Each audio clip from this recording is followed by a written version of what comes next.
These days, it's quiet at the corner of 3rd and Hale, but if you listen close, you can hear the history.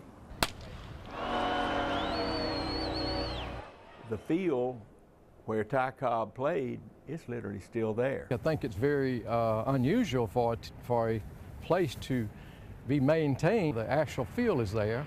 The streets are the same.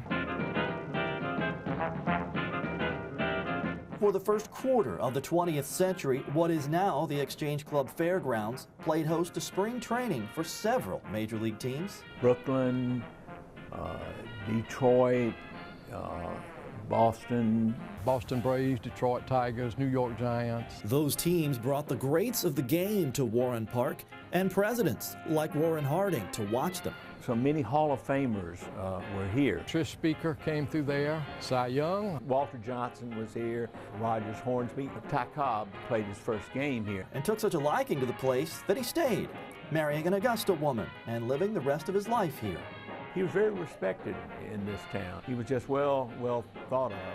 This is where the railroad stopped, and Florida had not been developed at that time, so Augusta was a great place for spring training. Branch Rickey is most famous for signing Jackie Robinson with the Brooklyn Dodgers. But years earlier, he says that Augusta's Warren Park is the finest minor league park in America. And I think that's pretty neat. When spring training moved south, a new park, Jennings Stadium, was built where Walton Way meets the canal. We'd be looking at the left field wall, third base side. Jennings was the home of Augusta minor league teams for 35 years. Today, the Peabody Apartments stand on the site. Your grandstand view in 1952 now looks like this.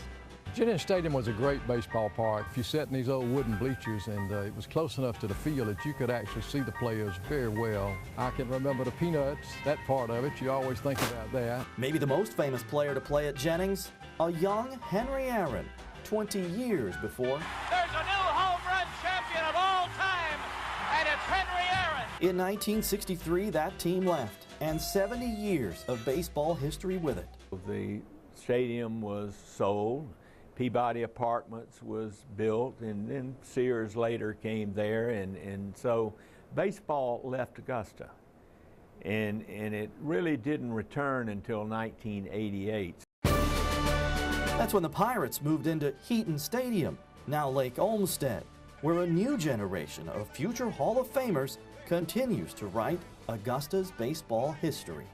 And Madison Bumgarner has firmly etched his name as one of the greatest World Series pitchers the game has ever seen. We do have a good past, and and we have a good recent past. If you think about all of these really great, I mean, so many major league players that have been from here. Baseball was a place to be, place to relax, place to go, and it was a big deal. It was a big thing. Sure, we're a baseball town.